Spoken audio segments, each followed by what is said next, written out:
Notice ಕೊಡದೆ ಪ್ರತಿಕ್ರಿಯೆ ಕೊಡೋದಕ್ಕೆ ಅವಕಾಶನೂ ಕೊಡದೆ 4 PM ರಾಷ್ಟ್ರೀಯ ಯೂಟ್ಯೂಬ್ ಚಾನೆಲ್ ಅನ್ನ ಇದ್ದಕ್ಕಿದ್ದ ಹಾಗೆ ಯಾಕೆ ಬ್ಯಾನ್ ಮಾಡಲಾಯಿತು? ಪ್ರಶ್ನೆಗಳನ್ನ ಕೇಳುವಂತಹ ಮಾಧ್ಯಮ ವೇದಿಕೆಗಳನ್ನ ಸರ್ಕಾರ ವ್ಯವಸ್ಥಿತವಾಗಿ ಟಾರ್ಗೆಟ್ ಮಾಡ್ತಾ ಇದೆಯಾ? ಪತ್ರಕರ್ತರು ನಡೆಸುವಂತಹ ಯೂಟ್ಯೂಬ್ ಚಾನೆಲ್ ಯಾವ ರಾಷ್ಟ್ರೀಯ ಭದ್ರತಾ ಬೆದರಿಕೆ ಒಡ್ಡೋದಿಕ್ಕೆ ಸಾಧ್ಯ? ಭಾರತದಲ್ಲಿ ಈಗ ಸರ್ಕಾರವನ್ನ ಪ್ರಶ್ನೆ ಮಾಡೋದೇ ಶಿಕ್ಷಾರ್ಹ ಅಪರಾಧನ? ಸ್ವತಂತ್ರ ಪತ್ರಿಕೋದ್ಯಮವನ್ನ ನಿಧಾನವಾಗಿ ಆದ್ರೆ ಉದ್ದೇಶಪೂರ್ವಕವಾಗಿ ಇಲ್ಲವಾಗಿಸ್ತಾ ಇದೆಯಾ? ನೇಹಾ ಸಿಂಗ್ ರಾಥೋಡ್, ಮಾದ್ರಿ ಕಾಕೋಟಿ ಅವರಂತವ್ರ ವಿರುದ್ಧದ FIRಗಳು ಏನನ್ನ ಸೂಚಿಸುತ್ತೆ? ನಿನ್ನೆ ಬೆಳವಣಿಗೆಗಳ ಹಿನ್ನೆಲೆಯಲ್ಲಿ ಈ ಪ್ರಶ್ನೆಗಳನ್ನೇ ನಾವು ಇವತ್ತಿನ ವಿಡಿಯೋದಲ್ಲಿ ಚರ್ಚೆ ಮಾಡೋಣ. ಅಂದಹಾಗೆ ಸರ್ಕಾರಕ್ಕೆ ಪ್ರಶ್ನೆಗಳನ್ನ ಕೇಳಿದವ್ರ ವಿರುದ್ಧನೇ ಬ್ಯಾನ್ ಹಾಗೂ FIRಗಳ ಶಿಕ್ಷೆ ಆಗಿದೆ. ಪ್ರಶ್ನೆ ಕೇಳುವಂತಹ ಮೀಡಿಯಾಗಳೇ ಇವತ್ತು ತೀರಾ ಅಪರೂಪ ಆಗ್ಬಿಟ್ಟಿವೆ.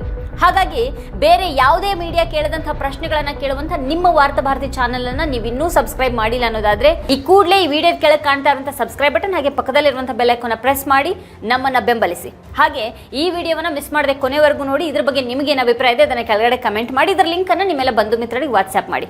ನಾವೀಗ ವಿಷಯಕ್ಕೆ ಬರೋಣ. ಪಹಲ್ಗಾಮ್ ದಾಳಿಯ ಬಳಿಕ ಹಿಂದಿ ಯೂಟ್ಯೂಬ್ ಚಾನೆಲ್ 4 PM ಅನ್ನ ಬ್ಯಾನ್ ಮಾಡಲಾಗಿದೆ.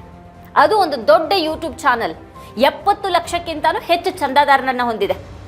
ಚಾನೆಲ್ನ ಸಂಪಾದಕ ಸಂಜಯ್ ಶರ್ಮಾ ಅವರ ಪ್ರಕಾರ ಬ್ಯಾನ್ಗೆ ಕಾರಣ ಏನನ್ನೋದನ್ನೇ ತಿಳಿಸಿಲ್ಲ, ರಾಷ್ಟ್ರೀಯ ಭದ್ರತೆಗೆ ಸಂಬಂಧಪಟ್ಟಂತೆ ಅಂತ ಮಾತ್ರನೇ ಹೇಳಲಾಗಿದೆ. ಆದರೆ ಈ ಒಂದು ಚಾನೆಲ್ ರಾಷ್ಟ್ರೀಯ ಭದ್ರತೆಗೆ ಅಪಾಯವಾಗುವಷ್ಟು ತಪ್ಪು ಮಾಡಬಹುದಾ? ಅದು ಪ್ರಧಾನಿ ಮೋದಿ ಮತ್ತೆ ಗೃಹ ಸಚಿವ ಅಮಿತ್ ಶಾ ಅವರನ್ನ ಟೀಕೆ ಮಾಡಿರಬೇಕು. ಭದ್ರತಾ ವೈಫಲ್ಯ ಹೇಗೆ ಸಂಭವಿಸಿತು ಅಂತ ಕೇಳಿರಬೇಕು. ಸೇನೆ ವಿರುದ್ಧ ಚಿತ್ರಹಿಂಸೆಯ ಆರೋಪವನ್ನ ಮಾಡಿ ಶಹಲಾ ರಶೀದ್ ಅವರು ಟ್ವೀಟ್ ಮಾಡಿದ್ರು. ಅದಾದ ನಂತರ ಮೋದಿ ಸರ್ಕಾರ ಆಕೆಯ ವಿರುದ್ಧ ದೇಶದ್ರೋಹದ ಪ್ರಕರಣವನ್ನ ದಾಖಲು ಮಾಡಿತು. ಈಗ ಪರಿಸ್ಥಿತಿ ಸಂಪೂರ್ಣ ಬದಲಾಗಿದ್ದು ಆ ಪ್ರಕರಣವನ್ನೇ ಹಿಂಪಡೆಯಲಾಗಿದೆ. ಆದ್ರೆ ಈಗ ನೇಹಾ ಸಿಂಗ್ ರಾಥೋಡ್ ಮತ್ತೆ ಮಾದ್ರಿ ಕಾಕೋಟಿ ಸರ್ಕಾರಕ್ಕೆ ಪ್ರಶ್ನೆಗಳನ್ನ ಕೇಳಿದಾಗ FIR ದಾಖಲಿಸಲಾಯಿತು. ರಾಷ್ಟ್ರೀಯ ಚಾನೆಲ್ 4 PM ಅನ್ನ ಸರ್ಕಾರ ಸ್ಥಗಿತಗೊಳಿಸೋದ್ರೊಂದಿಗೆ ರಾಷ್ಟ್ರೀಯ ಭದ್ರತೆ ನೆಪದಲ್ಲಿ ಪ್ರಜಾಪ್ರಭುತ್ವದ ಬಲವಾದ ಧ್ವನಿಯನ್ನ ಹತ್ತಿಕ್ಕುವಂತಹ ಪ್ರಯತ್ನ ನಡೆದಿದೆ. ನನಗೆ ನನ್ನ ದೇಶದ ಮೇಲೆ ಪ್ರೀತಿ ಇದೆ. ಈ ಸರ್ಕಾರ ಹೇಳ್ಕೊಳ್ಳೋದಕ್ಕಿಂತಲೂ ಹೆಚ್ಚಾಗಿ ನಾನು ನನ್ನ ದೇಶವನ್ನ ಪ್ರೀತಿಸ್ತೇನೆ. ಯಾವುದೇ ವಿಡಿಯೋ ಬಗ್ಗೆ ಸರ್ಕಾರಕ್ಕೆ ಆಕ್ಷೇಪ ಇದ್ರೆ ಇಮೇಲ್ ಕಳುಹಿಸುವ ಮೂಲಕ ತಿಳಿಸಬಹುದಾಗಿತ್ತು. ನಾನೇ ಅದನ್ನ ಪರಿಶೀಲಿಸಿ ಏನಾದ್ರೂ ತಪ್ಪುಗಳಿದ್ರೆ ಅದನ್ನ ತೆಗೆದು ಹಾಕ್ತಿದ್ದೆ. ಆದ್ರೆ ಸತ್ಯ ಏನು ಅಂತ ಅಂದ್ರೆ ಮೋದಿ ಅಂತ ಅಂದ್ರೆ ದೇಶ ಅಲ್ಲ, ಸರ್ಕಾರಕ್ಕೆ ಪ್ರಶ್ನೆ ಕೇಳೋದು ಅಪರಾಧ ಅಲ್ಲ. ಪ್ರಜಾಪ್ರಭುತ್ವದಲ್ಲಿ ಧ್ವನಿ ಎತ್ತೋದು ನಮ್ಮ ಹಕ್ಕು. ನಾವು ಸರ್ವಾಧಿಕಾರಕ್ಕೆ ಹೆದರೋದಿಲ್ಲ ಅಂತ ಸಂಜಯ್ ಶರ್ಮಾ ಹೇಳಿದ್ದಾರೆ. ಯಾರೇ ಪ್ರಶ್ನೆ ಕೇಳಿದ್ರು ಅವ್ರ ಚಾನೆಲ್ ಮುಚ್ಚಲ್ಪಡುತ್ತೆ. ಅವ್ರ ವಿರುದ್ಧ FIR ದಾಖಲಾಗುತ್ತಾ? 4 PM ಚಾನೆಲ್ ಲಕ್ನೋಗೆ ಸಂಬಂಧಪಟ್ಟಿದ್ದು. ಲಕ್ನೋದಲ್ಲೇ ಇನ್ನೂ 2 FIRಗಳು ದಾಖಲಾಗಿವೆ. ಖ್ಯಾತ ಜಾನಪದ ಗಾಯಕಿ ನೇಹಾ ಸಿಂಗ್ ರಾಥೋಡ್ ಅವ್ರ ವಿರುದ್ಧ ಕೂಡ FIR ದಾಖಲಾಗಿದೆ. ಇನ್ನೊಂದು FIR ಲಕ್ನೋದ ವಿಶ್ವವಿದ್ಯಾಲಯದ ಪ್ರಾಧ್ಯಾಪಕಿ ಮಾದ್ರಿ ಕಾಕೋಟಿ ಅವ್ರ ವಿರುದ್ಧ ಕೂಡ ದಾಖಲಾಗಿದೆ. ಇವರು ಸೋಷಿಯಲ್ ಮೀಡಿಯಾದಲ್ಲಿ ಡಾಕ್ಟರ್ ಮೆಡುಸಾ ಅಂತಾನೆ ಖ್ಯಾತಿ ಪಡೆದವರು. 4 PM ಚಾನೆಲ್ ಮುಚ್ಚುವಾಗ ಅದರ ಸಂಪಾದಕ ಸಂಜಯ್ ಶರ್ಮಾ ಅವರಿಗೆ ತಿಳಿಸಬೇಕಾಗಿತ್ತು. ಯಾವುದೇ ಕಾರಣವನ್ನ ನೀಡದೆ ಅದನ್ನ ಯಾಕೆ ಮುಚ್ಚಲಾಯಿತು? ಅಧಿಕೃತವಾಗಿ ಹೇಳದೇ ಇದ್ರು ಬ್ಯಾನ್ ಮಾಡೋದಕ್ಕೆ ಆ ಚಾನೆಲ್ನ ವಿಡಿಯೋಗಳ ಥಂಬ್ನೇಲ್ ಕಾರಣ ಅಂತ ಯಾಕೆ ಸುದ್ದಿಯನ್ನು ಹಬ್ಬಿಸಲಾಗ್ತಾ ಇದೆ? ಥಂಬ್ನೇಲ್ಗಳ ಕುರಿತ ಯೂಟ್ಯೂಬ್ ತನ್ನದೇ ಆದಂಥ ಮಾರ್ಗಸೂಚಿಗಳನ್ನು ಹೊಂದಿದೆ. ಅವು ದಾರಿ ತಪ್ಪಿಸೋ ಹಾಗಿರಬಾರ್ದು. ಆದರೆ ಥಂಬ್ನೇಲ್ ಸರಿ ಇಲ್ಲದೆ ಇದ್ರೆ ದೂರು ನೀಡೋದಾದ್ರೆ ಯೂಟ್ಯೂಬ್ಗೆ ನೀಡಬೇಕು. ಸರ್ಕಾರನೇ ಮಧ್ಯಪ್ರವೇಶ ಮಾಡಿ ಚಾನೆಲ್ ಅನ್ನ ಮುಚ್ಚಬೇಕು ಅಂತ ಅಲ್ಲ. ಥಂಬ್ನೇಲೇ ಕಾರಣ ಆಗಿದ್ರೆ ಆ ಆಧಾರದ ಮೇಲೆ ಎಲ್ಲಾ ಮಡಿಲ ಚಾನೆಲ್ಗಳನ್ನ ಈ ತಕ್ಷಣನೇ ಮುಚ್ಚಬೇಕಾಗುತ್ತೆ. ಅವು ಎಷ್ಟು ಹಾದಿ ತಪ್ಪಿಸೋ ಹಾಗಿರುತ್ತವೆ ಅನ್ನೋದನ್ನ ನೋಡಬೇಕು. ಕೆಲವೊಮ್ಮೆ 3ನೇ ಮಹಾಯುದ್ಧದ ಬಗ್ಗೆ, ಕೆಲವೊಮ್ಮೆ ಪರಮಾಣು ಗುಂಡಿಯನ್ನು ಒತ್ತೋ ಬಗ್ಗೆ ಈ ಚಾನೆಲ್ಗಳಲ್ಲಿ ಥಂಬ್ನೇಲ್ಗಳು ಬರುತ್ತವೆ. ಈ ದೇಶದಲ್ಲಿ ಎಷ್ಟೋ ಮಡಿಲ ಆಂಕರ್ಗಳು ದ್ವೇಷವನ್ನು ಹರಡ್ತಾ ಇದ್ದಾರೆ. ದ್ವೇಷ ಭಾಷಣದ ವಿಚಾರಣೆ ಸಮಯದಲ್ಲಿ ಸುಪ್ರೀಂ ಕೋರ್ಟ್ ದ್ವೇಷ ಪ್ರಚಾರಕರ ಬಗ್ಗೆ ಬಹಳ ಕಠಿಣ ಟೀಕೆಗಳನ್ನು ಮಾಡ್ತು. ಯಾರಿಗೂ ಮಾತನಾಡೋದಕ್ಕೆ ಅವಕಾಶ ನೀಡದಂಥ ಇಂಥ ಆಂಕರ್ಗಳನ್ನ ಎಷ್ಟು ಬಾರಿ ತೆಗೆದು ಹಾಕಿದ್ದೀರಿ ಅಂತ ನ್ಯಾಯಾಲಯ ಕೇಳಿದೆ. ದ್ವೇಷಪೂರಿತ ವಿಷಯಗಳನ್ನ ಮಡಿಲ ಚಾನೆಲ್ಗಳು ಹರಡ್ತಾನೆ ಇರುತ್ತವೆ. ಆದ್ರೆ ಈ ಯಾವ ಮಡಿಲ ಮೀಡಿಯಾಗಳ ವಿರುದ್ಧ ಇಂಥ ಯಾವುದೇ ಕ್ರಮ ಆಗ್ಲೇ ಇಲ್ಲ. ಸಾಮಾಜಿಕ ಮಾಧ್ಯಮದಲ್ಲಿ 4 PM ಚಾನೆಲ್ ವಿರುದ್ಧ ವದಂತಿಗಳು ಹರಡೋದ್ರಿಂದ ಇದನ್ನ ಸಾಧಿಸೋದಿಕ್ ಸಾಧ್ಯ ಇಲ್ಲ. ಯಾವುದೇ ಆಕ್ಷೇಪಣೆ ಇದ್ದಲ್ಲಿ ಅದನ್ನ ದಾಖಲಿಸಬೇಕು. ಥಂಬ್ನೇಲ್ ಬಗ್ಗೆ ಆಕ್ಷೇಪ ಮಾಡಬಹುದು, ಆದ್ರೆ ಥಂಬ್ನೇಲ್ಗಳನ್ನೇ ಕಾರಣ ಮಾಡಿಕೊಂಡು ಚಾನೆಲ್ ಅನ್ನ ಮುಚ್ಚಬಾರದು. ಇದು ಒಂದು ನೆಪ ಮಾತ್ರ. ಮಡಿಲ ಚಾನೆಲ್ಗಳ ನಿರೂಪಕರು ಪ್ರತಿದಿನ ರಾತ್ರಿ ದ್ವೇಷವನ್ನು ಹರಡ್ತಾ ಇದ್ದಾರೆ. ಅವ್ರ ವಿರುದ್ಧ ಯಾವುದೇ ಕ್ರಮ ಕೈಗೊಳ್ತಾ ಇಲ್ಲ. ಪಾಕಿಸ್ತಾನಿ ಅತಿಥಿಗಳು ಮಡಿಲ ಚಾನೆಲ್ಗಳಲ್ಲಿ ಬಂದು ನಮ್ಮ ದೇಶದ ಪ್ರಧಾನಿಯವರನ್ನ, ದೇಶದ ಸೇನಾ ಮುಖ್ಯಸ್ಥರನ್ನ ಅವಮಾನ ಮಾಡ್ತಾ ಇದ್ದಾರೆ. ಅದ್ರ ಬಗ್ಗೆ ಸರ್ಕಾರಕ್ಕೆ ಯಾವುದೇ ಆಕ್ಷೇಪಣೆ ಇಲ್ಲ. ದೇಶದಲ್ಲಿ ಕೇವಲ ನಿಂದಕರು ಮತ್ತೆ ಸುಳ್ಳುಗಾರರು ಮಾತ್ರ ಸೇಫ್ ಆಗಿರಬೇಕು ಅಂತ ಸರ್ಕಾರ ಬಯಸುತ್ತಾ? ಅವ್ರಿಗೆ ಸವಾಲ್ ಹಾಕುವವರನ್ನ ಗಮನಿಸಲಾಗ್ತಾ ಇದೆಯಾ? ಯೂಟ್ಯೂಬ್ ಚಾನೆಲ್ಗಳನ್ನ ಈ ರೀತಿ ಮುಚ್ಚಿದ್ರೆ ಸಾಮಾನ್ಯ ಜನರು ಹೇಡಿಗಳಾಗ್ತಾರೆ. ಈ ದೇಶದ ಜನರು 200 ವರ್ಷಗಳ ಗುಲಾಮಗಿರಿಯಿಂದ ಕಷ್ಟಪಟ್ಟು ಹೊರಗೆ ಬಂದಿದ್ದಾರೆ. ಆದರೆ ಈಗ ಈ ರೀತಿಯಲ್ಲಿ ವಾಕ್ ಸ್ವಾತಂತ್ರ್ಯದ ಮೇಲೆ ದಾಳಿಯನ್ನು ನಡೆಸಲಾಗ್ತಾ ಇದೆ. ಸರ್ಕಾರ ರಾಷ್ಟ್ರೀಯ ಭದ್ರತೆ ಹೆಸರಿನಲ್ಲಿ ಚಾನೆಲ್ಗಳನ್ನು ಮುಚ್ಚುತ್ತಾ ಇದ್ರೆ ಆ ಸರ್ಕಾರದ ಆತ್ಮ ಬದಲಾಗಿದೆ ಅಂತ ತೋರುತ್ತೆ. ಪ್ರಶ್ನೆ ಮಾಡುವಂತಹ ಚಾನೆಲ್ಗಳು ಮತ್ತೆ ಪತ್ರಕರ್ತರು ಇಷ್ಟು ದೊಡ್ಡ ದೇಶದಲ್ಲಿ ಕೇವಲ 25ರಿಂದ 50ರಷ್ಟು ಮಾತ್ರ ಇದ್ದಾರೆ. ರವೀಶ್ ಕುಮಾರ್, ಅಜಿತ್ ಅಂಜುಮ್, ಅಭಿಸಾರ್ ಶರ್ಮಾ, ಪುಣ್ಯ ಪ್ರಸೂನ್ ಬಾಜಪೇಯಿ, ಸಾಕ್ಷಿ ಜೋಶಿ, ನವೀನ್ ಕುಮಾರ್, ಸಂಜಯ್ ಶರ್ಮಾ, ಸಂಕೇತ್ ಉಪಾಧ್ಯಾಯ, ಸೌರಭ್ ಶುಕ್ಲಾ, ಈ ರೀತಿ ಹೆಸರುಗಳನ್ನು ನಾವು ಪಟ್ಟಿ ಮಾಡಿದ್ರೆ ಹೆಚ್ಚು ಅಂತಂದ್ರೆ ಒಂದು 50 ಪ್ರಮುಖ ಹೆಸರುಗಳು ಸಿಗಬಹುದೇನು. ಈ ಯೂಟ್ಯೂಬ್ ಚಾನೆಲ್ಗಳು ಗಂಟೆಗಟ್ಟಲೆ ಕಠಿಣ ಪರಿಶ್ರಮದಿಂದ ಸಿದ್ಧಪಡಿಸಲಾದಂತಹ ವಿಡಿಯೋಗಳು ಸರ್ಕಾರ ಮತ್ತೆ ಅದರ ಬೆಂಬಲಿಗರಲ್ಲಿ ಹತಾಶೆಯನ್ನು ಸೃಷ್ಟಿ ಮಾಡೋದಕ್ಕೆ ಪ್ರಾರಂಭ ಮಾಡಿವೆ. ಅವರ ಆತ್ಮವಿಶ್ವಾಸವನ್ನ ಕಸಿತಾ ಇದೆ. ಈಗ ಅವರಿಗಿರುವಂತಹ ಒಂದೇ ಒಂದು ದಾರಿ ಏನು ಅಂತ ಅಂದ್ರೆ ಇದನ್ನು ಯಾವುದೇ ರೀತಿಯಿಂದಾದ್ರೂ ನಿಲ್ಲಿಸಬೇಕಾಗಿದೆ. ಈ ರೀತಿಯಾಗಿ ಅಂತ ಎಲ್ಲಾ ದಿಟ್ಟ ಪತ್ರಕರ್ತರು ಆರ್ಥಿಕ ನಿರ್ಬಂಧಗಳ ನೆರಳಿನಲ್ಲಿ ಬದುಕುವಂತಾಗಿದೆ. ಜನರು ಮಡಿಲ ಚಾನೆಲ್ಗಳನ್ನ ಈಗ ತಿರಸ್ಕರಿಸಿದ್ದಾರೆ. ಜನರು ಅವುಗಳನ್ನ ನೋಡೋದಕ್ಕೆ ಬಯಸೋದಿಲ್ಲ. ಈಗ ಜನರು ಆ ಸುಳ್ಳುಗಳನ್ನ ತಿರಸ್ಕರಿಸಿದ್ರೆ ಸರ್ಕಾರ ಸಂಕಷ್ಟಕ್ಕೆ ಸಿಲುಕುತ್ತೆ. ಹಾಗಂತಾನೆ ರಾಷ್ಟ್ರೀಯ ಭದ್ರತೆ ಹೆಸರಿನಲ್ಲಿ ಚಾನೆಲ್ಗಳನ್ನ ಮುಚ್ಚೋದಿಕ್ಕೆ ಒಂದು ನೆಪ ಹುಡುಕ್ತಾ ಇರಬೇಕು. ಈ ದೇಶದಲ್ಲಿ ನಿಜವಾದ ಪತ್ರಿಕೋದ್ಯಮ ಮಾಡುವಂತಹ ಕೆಲವೇ ಪತ್ರಕರ್ತರು ಉಳ್ಕೊಂಡಿದ್ದಾರೆ. ಸುಳ್ಳು ವದಂತಿಗಳನ್ನು ಹರಡೋದಿಕ್ಕೆ ಮತ್ತು ದ್ವೇಷದ ಬೀಜಗಳನ್ನು ಬಿತ್ತೋದಿಕ್ಕೆ ಬಯಸುವಂತಹ ಉಳಿದವರಿಗೆ ಆ ರೀತಿ ಮಾಡೋದಿಕ್ಕೆ ಸಂಪೂರ್ಣ ಸ್ವಾತಂತ್ರ್ಯ ಇದೆ. ಹಾಗಾಗಿ ಸಮಸ್ಯೆ ಇರೋದು ಸರ್ಕಾರವನ್ನು ನಿರಂತರವಾಗಿ ಪ್ರಶ್ನೆ ಮಾಡುವಂಥ ಚಾನೆಲ್ಗಳಿಗೆ ಮಾತ್ರ. 4 PM ಚಾನೆಲ್ ಮುಚ್ಚಿದ್ದಕ್ಕೆ ಕಾರಣವನ್ನು ತಿಳಿಸಲಾಗಿಲ್ಲ ಅಂತ ಸಂಪಾದಕ ಸಂಜಯ್ ಶರ್ಮಾ ಅವರು ಹೇಳಿದರು.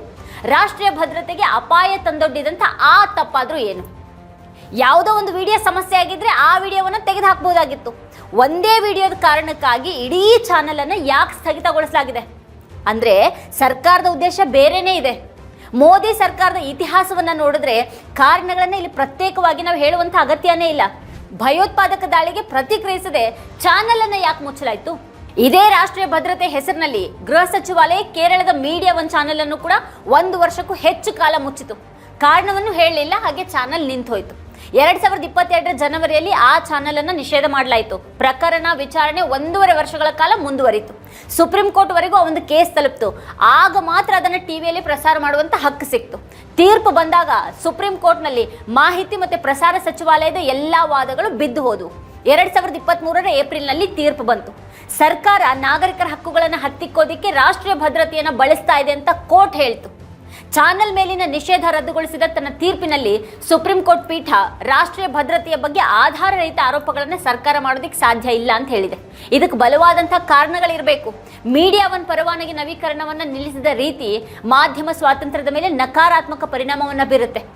ರಾಷ್ಟ್ರೀಯ ಭದ್ರತೆಗೆ ಧಕ್ಕೆ ಆಗ್ತಾ ಇದೆ ಅಂತ ಸರ್ಕಾರ ಭಾವಿಸಿದ್ರೆ ಅದು ತುಂಬಾ ಭಯಾನಕವಾಗಿದೆ.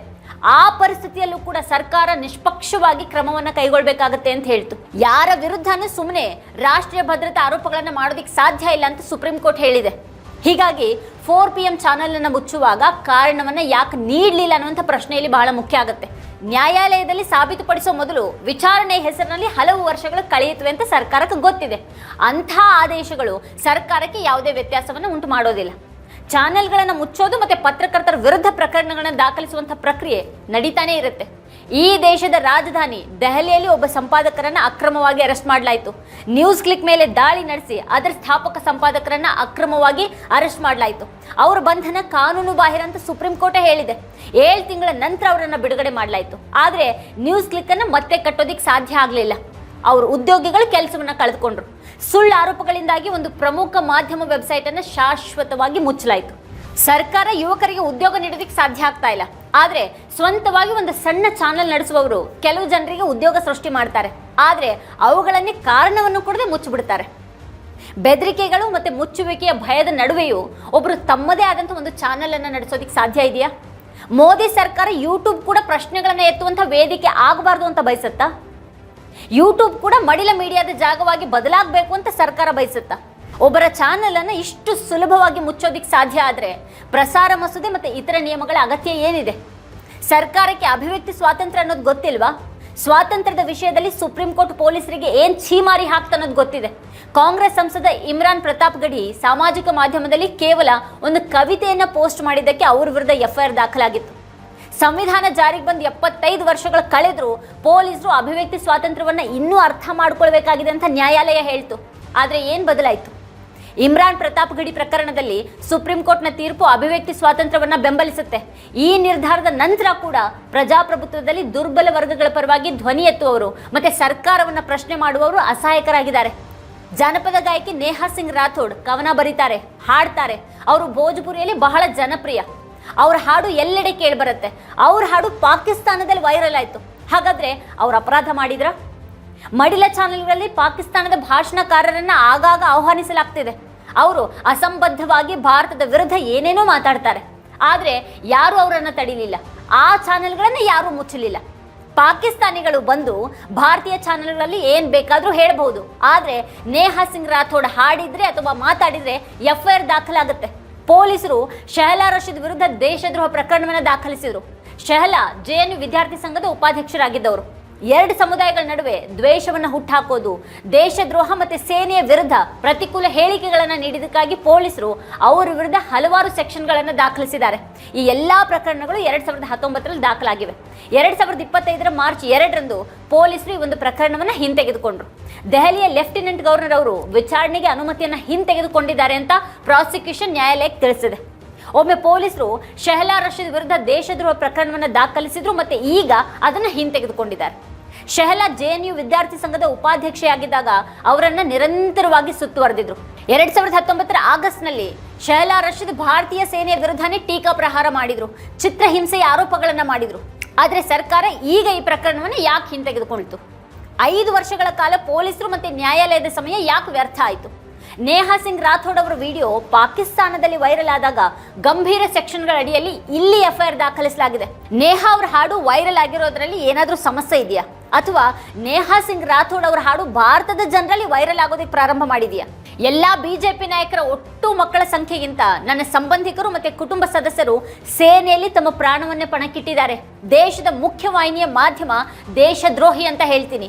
ಯಾಕಂದ್ರೆ ಅವರು ಯಾವತ್ತಿಗೂ ಸರ್ಕಾರಕ್ಕೆ ಯಾವುದೇ ಪ್ರಶ್ನೆಗಳನ್ನ ಕೇಳಲಿಲ್ಲ ಮತ್ತೆ ಸರ್ಕಾರ ತನ್ನ ಇಚ್ಛೆಯಂತೆ ಮಾಡೋದಕ್ಕೆ ಅವಕಾಶವನ್ನ ಮಾಡಿಕೊಟ್ರು. ಅವರು ಕೇಳ್ತಾರೋ ಅಥವಾ ಇಲ್ವೋ? ಪಹಲ್ಗಾಮ್ನಲ್ಲಿ 2000 ಪ್ರವಾಸಿಗರಿಗೆ ಭದ್ರತಾ ವ್ಯವಸ್ಥೆ ಯಾಕೆ ಇರಲಿಲ್ಲ ಅಂತ ನಾನು ಮತ್ತೆ ಕೇಳ್ತೀನಿ.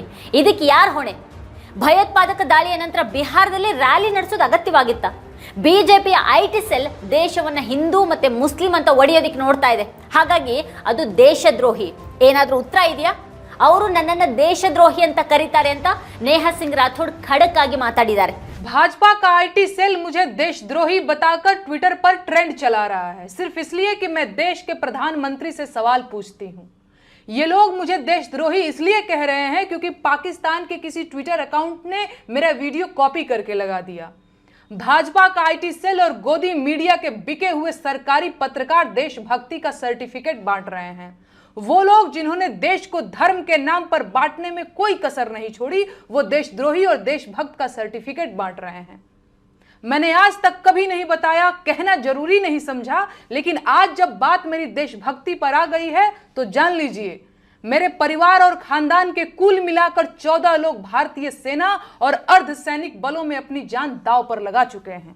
मेरा अपना सगा भाई अभी भी छत्तीसगढ़ के जंगलों में नक्सलियों से लड़ रहा है। मेरे अपने सगे चारों मामा आर्मी में अधिकारी रहे हैं, जिनमें से 2 लोग कारगिल की जंग लड़ चुके हैं। चाहे थल सेना हो या वायु सेना, मेरे भाई आज भी देश की सेनाओं में हैं और ये 2-2 रुपए के ट्रोल IT सेल वाले मुझे देशद्रोही कह रहे हैं। इनकी हिम्मत कैसे हुई? है औकात तो जाकर उससे सवाल पूछो जिसने देश को 10 साल में आतंकवाद से मुक्त कराने की बात कही थी। कहां गई उनकी 56 इंच की छाती? मुझे देशद्रोही कहेंगे ये बिके हुए लोग। कितने नेताओं के अपने बच्चे फौज में हैं? बताओ गिन के। पूरी भाजपा के नेताओं के जितने बच्चे फौज में होंगे उससे ज्यादा तो मेरे अपने रिश्तेदार और परिवार के लोग सेना में जान दांव पर लगा चुके हैं। अरे आज मैं कहूंगी कि देश का मेन स्ट्रीम मीडिया देश का गद्दार है, क्योंकि उसने कभी सरकार से सवाल नहीं पूछा और सरकार को मनमानी करने दी। वो पूछें या ना पूछें, मैं बार बार पूछूंगी कि पहलगाम में 2000 सैलानियों के लिए सुरक्षा की व्यवस्था क्यों नहीं थी? कौन जिम्मेदार है इसका? आतंकी हमले के बाद बिहार में रैली करना इतना जरूरी था? भाजपा का IT सेल देश का गद्दार है, क्योंकि उसने देश को हिंदू मुसलमान में बांटने की कोशिश की। है कोई जवाब? देशद्रोही कहेंगे ये मुझे। ಎಫ್ಐಆರ್ ದಾಖಲಿಸೋದಕ್ಕೆ ಹೊಸ ನೆಪಗಳನ್ನು ಹುಡುಕಲಾಗ್ತಾ ಇದೆ. ನೇಹಾ ಜೊತೆಗೆ ಲಕ್ನೋ ವಿಶ್ವವಿದ್ಯಾಲಯದ ಪ್ರಾಧ್ಯಾಪಕಿ ಮಾದ್ರಿ ಕಾಕೋಟಿ ಅವರ ವಿರುದ್ಧ ಕೂಡ ಒಂದು ಎಫ್ಐಆರ್ ದಾಖಲಾಗಿದೆ. ಅದರ ಬಗ್ಗೆ ಅವರು ಆಶ್ಚರ್ಯವನ್ನು ವ್ಯಕ್ತಪಡಿಸಿದ್ದಾರೆ. ಮಾದ್ರಿ ಕಾಕೋಟಿ ಸಾಮಾಜಿಕ ಮಾಧ್ಯಮದಲ್ಲಿ ಡಾಕ್ಟರ್ ಮೆಡುಸಾ ಅನ್ನುವಂಥ ಹೆಸರಿನಿಂದ ಜನಪ್ರಿಯರಾಗಿದ್ದಾರೆ. ಅವರು ಸರ್ಕಾರವನ್ನು ವಿಭಿನ್ನ ರೀತಿಯಲ್ಲಿ ಪ್ರಶ್ನೆ ಮಾಡ್ತಾರೆ. ಭಯೋತ್ಪಾದಕ ಧರ್ಮದ ಬಗ್ಗೆ ಕೇಳಿದ ನಂತರ ಕೊಂದ್ರು. ಆದರೆ ಧರ್ಮದ ಬಗ್ಗೆ ಕೇಳುವ ಮೂಲಕ ಇಲ್ಲಿ ಹಗಲು ರಾತ್ರಿ ಹರಡುವಂಥ ದ್ವೇಷ ಏನು, ಇದನ್ನ ಯಾರು ಮಾಡ್ತಾ ಇದ್ದಾರೆ ಅಂತ ಕೇಳಿದ್ದಕ್ಕೆ ಅವ್ರ ವಿರುದ್ಧ ಎಫ್ಐಆರ್ ದಾಖಲಾಗಿದೆ. ಹಲವಾರು ಸೆಕ್ಷನ್ಗಳ ಅಡಿಯಲ್ಲಿ ಆರೋಪವನ್ನು ಹೊರಿಸಲಾಗಿದೆ ಅವ್ರ ಮೇಲೆ. ಮಾದ್ರಿ ಕಾಕೋಟಿ ಅವರ ಪ್ರಶ್ನೆ ದೇಶದ ಸಾರ್ವಭೌಮತೆ ಹಾಗೆ ಸಮಗ್ರತೆಗೆ ಹೇಗೆ ಧಕ್ಕೆಯನ್ನು ತರಬಹುದು. ಸಮಾಜವಾದಿ ಪಕ್ಷದ ನಾಯಕ ಅಖಿಲೇಶ್ ಯಾದವ್ ತಮ್ಮ ಪತ್ರಿಕಾಗೋಷ್ಠಿಯಲ್ಲಿ ನೇಹಾ ಸಿಂಗ್ ರಾಥೋಡ್ ಅವರ ಹೇಳಿಕೆಯನ್ನು ಪ್ರಸ್ತಾಪ ಮಾಡಿದ್ರು. ಮತ್ತೆ ಅವ್ರ ವಿರುದ್ಧ ಎಫ್ಐಆರ್ ದಾಖಲಾಗಿರೋದನ್ನ ಖಂಡಿಸಿದ್ರು. ಸುಮಾರು 250 ವಿವಿಐಪಿಗಳಿಗಾಗಿ ಸಾವಿರಾರು ಭದ್ರತಾ ಸಿಬ್ಬಂದಿಯ ಹಲವಾರು ವಲಯಗಳನ್ನು ರಚಿಸಲಾಗುತ್ತೆ. ಅದು ಅವ್ರ ವೈಯಕ್ತಿಕ ಕಾರ್ಯಕ್ರಮದಲ್ಲಿ. ಅಂತಹ ಜನರಿಗೆ ಯಾವ ಆಧಾರದ ಮೇಲೆ ಭದ್ರತೆ ಸಿಗುತ್ತೆ ಮತ್ತೆ ಪ್ರವಾಸಿಗರಿಗೆ ಯಾಕೆ ಸಿಗೋದಿಲ್ಲ? ಇದು ತುಂಬಾ ಗಂಭೀರವಾದಂತಹ ಪ್ರಶ್ನೆ. ತಮ್ಮ ಪ್ರೀತಿ ಪಾತ್ರರನ್ನ ಕಳೆದುಕೊಂಡವ್ರ ಹೇಳಿಕೆಗಳನ್ನ ಅವ್ರ ಮೇಲೆ ಒತ್ತಡ ಹೇರೋ ಮೂಲಕ ಬದಲಾಯಿಸಬಹುದು. ಆದ್ರೆ ಬಿಜೆಪಿಯವರು ಹೇಳಿಕೆಯನ್ನ ಬದಲಾಯಿಸೋದ್ರಿಂದ ಸತ್ಯ ಬದಲಾಗೋದಿಲ್ಲ ಅನ್ನೋದನ್ನ ನೆನಪಿನಲ್ಲಿ ಇಟ್ಕೊಳ್ಬೇಕು. ಧರ್ಮದ ಬಗ್ಗೆ ಕೇಳೋ ಮೂಲಕ ದ್ವೇಷವನ್ನು ಹರಡಲಾಗ್ತಾ ಇದೆ. ಇಲ್ಲಿ ಬಡ ತಳ್ಳುಗಾಡಿ ವ್ಯಾಪಾರಿಗಳ ಗಾಡಿಗಳನ್ನು ಉರುಳಿಸಿ ಅವ್ರ ಧರ್ಮವನ್ನು ಕೇಳುವಂಥ ಈ ಜನ ಯಾರು, ಮತ್ತೆ ಅವ್ರು ಯಾವ ಪಕ್ಷಕ್ಕೆ ಸೇರಿದವರು ಅನ್ನೋದು ಪ್ರಶ್ನೆ ಅಲ್ವಾಗಿದ್ರೆ. ಮಾದ್ರಿ ಕಾಕೋಟಿ ಮತ್ತೆ ಜನಪದ ಗಾಯಕಿ ನೇಹಾ ಸಿಂಗ್ ರಾಥೋಡ್ ಅವರಂಥ ಮಹಾನ್ ನಾಗರಿಕರು ಇಂಥದ್ದೇ ಪ್ರಶ್ನೆಗಳನ್ನು ಎತ್ತಿದ್ದಾರೆ. ಸುಳ್ಳುಗಳನ್ನು ಬದಿಗಿಡದೆ ನೀವು ದೇಶ ಸೇವೆ ಮಾಡೋದಕ್ಕೆ ಸಾಧ್ಯನೇ ಇಲ್ಲ. ಅದಕ್ಕಾಗಿನೇ ಈ ಪ್ರಶ್ನೆಯನ್ನು ಕೇಳಲಾಗ್ತಾ ಇದೆ. ಮತ್ತೆ ನಾವು ಸರ್ಕಾರದೊಂದಿಗೆ ಇದ್ದೀವಿ ಅಂತ ಪುನರುಚ್ಚರಿಸಲಾಗ್ತಾ ಇದೆ. ಸರ್ಕಾರ ಭಯೋತ್ಪಾದಕರ ವಿರುದ್ಧ ಯಾವುದೇ ಕ್ರಮ ಕೈಗೊಂಡ್ರೂ ಕೂಡ ನಾವು ಅದರ ಜೊತೆಗಿದ್ದೀವಿ. ಹಾಗಾದ್ರೆ ಸೂಕ್ತ ಪ್ರಶ್ನೆಗೆ ಯಾಕೆ ಉತ್ತರ ಸಿಗ್ತಾ ಇಲ್ಲ? ಪ್ರಶ್ನೆಗಳನ್ನ ಕೇಳ್ತಾ ಇರೋರು ಮಾದ್ರಿ ಮತ್ತೆ ನೇಹಾ ಮಾತ್ರ ಅಲ್ಲ, ಪಹಲ್ಗಾಮ್ನಲ್ಲಿ ಕೊಲ್ಲಲ್ಪಟ್ಟಂತಹ ಶೈಲೇಶ್ ಕಾಲ್ಥಿ ಅವರ ಪತ್ನಿ ಶೀತಲ್ ಬೇನ್ ಕೂಡ ಕೇಳ್ತಾ ಇದ್ದಾರೆ. ವಿನಯ್ ನರ್ವಾಲ್ ಅವರ ಸಹೋದರಿ ಸೃಷ್ಟಿ ಕೂಡ ಕೇಳ್ತಾ ಇದ್ದಾರೆ. ಅವ್ರ ವಿರುದ್ಧ ಕೂಡ ಎಫ್ಐಆರ್ ಆಗುತ್ತೆ. ಹಾಗಿದ್ರೆ कोई नहीं आया वहाँ पे 1.5 घंटा वो जिंदा था तब तक कोई नहीं आया वहाँ पे। अगर कोई हेल्प होती आर्मी होती तो मेरे को बच सकता था। कोई नहीं आया वहाँ पे, कोई नहीं आया। મને પાછો આપો મારે બીજું કઈ ન જોઈએ. આજ પછી કોઈ દિવસ કોઈ વોટ જ નહીં કરતા. જો આપણી ગવર્મેન્ટને પોતાની સુવિધા રાખવી છે, તમારા પાછળ કેટલા વીઆઈપી હોય છે, કેટલી ગાડીઓ હોય છે, તમારો જીવ છે. આ ટેક્સ પે કરે છે એનો જીવ નથી. ಭದ್ರತಾ ಲೋಪ ಯಾಕೆ ಸಂಭವಿಸಿದೆ ಅನ್ನೋದನ್ನ ಸರ್ಕಾರ ವಿವರಿಸುತ್ತಾ? ಸಾವಿರಾರು ಜನರು ಪಹಲ್ಗಾಮ್ಗೆ ಬಂದಿದ್ರು ಅಂತ ಅಂದ್ರೆ ಯಾಕೆ ತಿಳಿಲಿಲ್ಲ ಅವರಿಗಿದು? ಸಾವಿರಾರು ಜನರು ಬೈಸರನ್ಗೆ ಹೋಗ್ತಾ ಇದ್ದಾರೆ. ಸಾವಿರಾರು ಪ್ರವಾಸಿಗರು ಮುಂಗಡೆ ಯೋಜನೆಗಳೊಂದಿಗೆ ಬರ್ತಾ ಇದ್ದಾರೆ. ಹಾಗಾದ್ರೆ ನೀವು ಅದನ್ನ ಹೇಗೆ ಹೇಳಿದ್ರಿ? ಯಾರಾದ್ರೂ ಈ ಒಂದು ಪ್ರಶ್ನೆ ಕೇಳಿದ್ರೆ ಎಫ್ಐಆರ್ ದಾಖಲಾಗತ್ತಾ?